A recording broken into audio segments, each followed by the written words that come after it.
1,000 people used to live here. Now it's a ghost town. Our so-called leaders prostituted us to the West, destroyed our culture, our economies, our honor.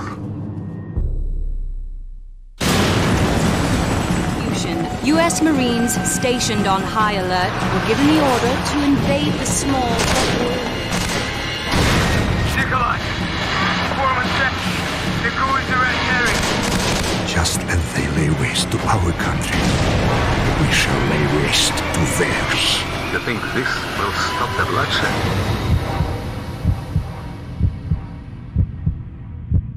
Вы все равно скоро сдохнете.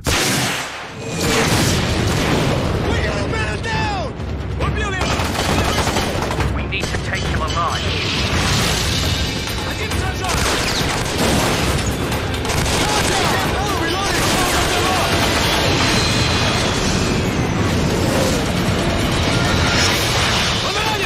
Blaze away, blaze away. Get down, cover and fire! Stay put! Let's go!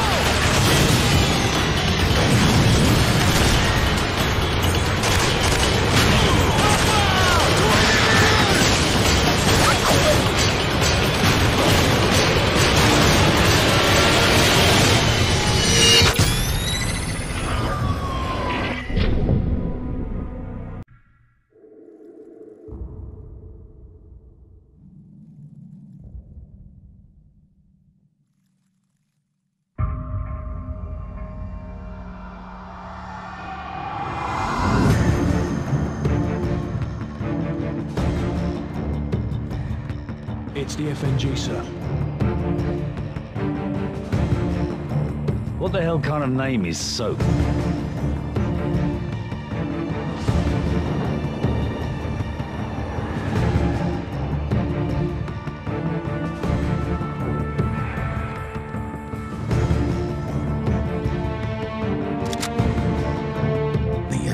على الخدع.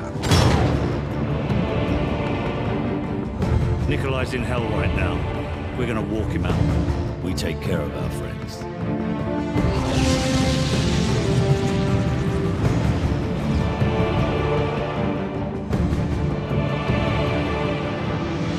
Zakayev.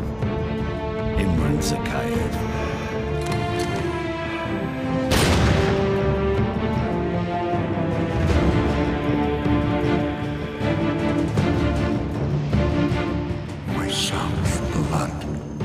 Their hands.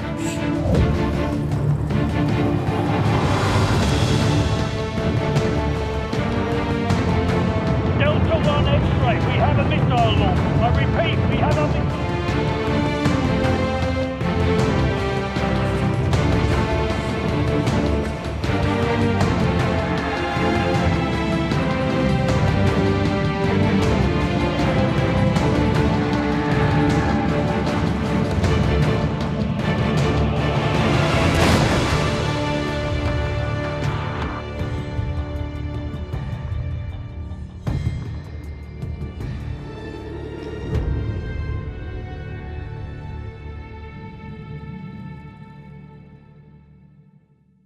All warfare is based on deception.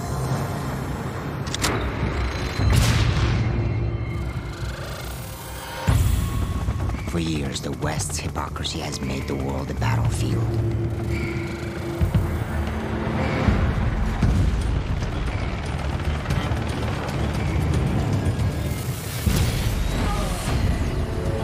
The corrupt talk, while our brothers and sons spill their own blood.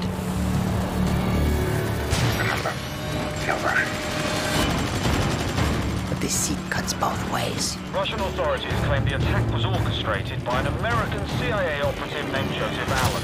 The bigger the lie, the more likely people will believe it. And when a nation cries for vengeance, the lie spreads like a wildfire. I'm looking at fighter jets over I-95. The fire builds, devouring everything in its path. This is a deliberate act of war against the United States. Our enemies believe that they alone dictate the course of history. That all it takes is the will of a single man. It was a different time, a different enemy. 60 men from Tier 1 teams were sent to face down a force of 500 enemy fighters. Their objective? To force the enemy back from a civilian hospital and keep its occupants alive. For 3 days they held their ground, but the enemy's numbers were too great. The 60 were cut down to 15. They wouldn't last another night, and the enemy knew it.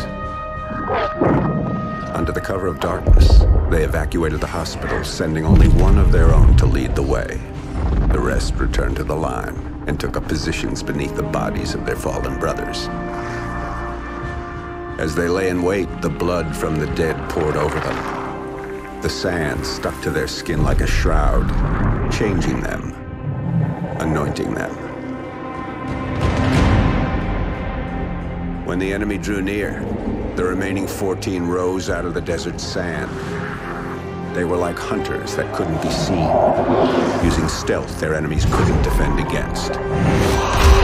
When the men ran dry of ammunition, they used their blades. And when the blades ran dull, they used their hands.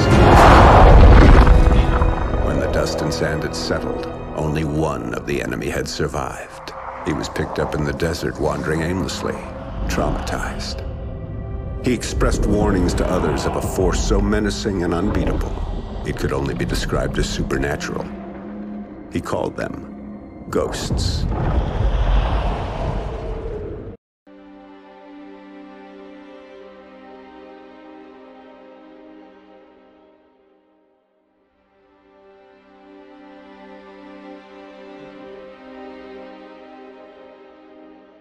The needs of our planet were greater than she could supply. So we went beyond the reaches of our atmosphere.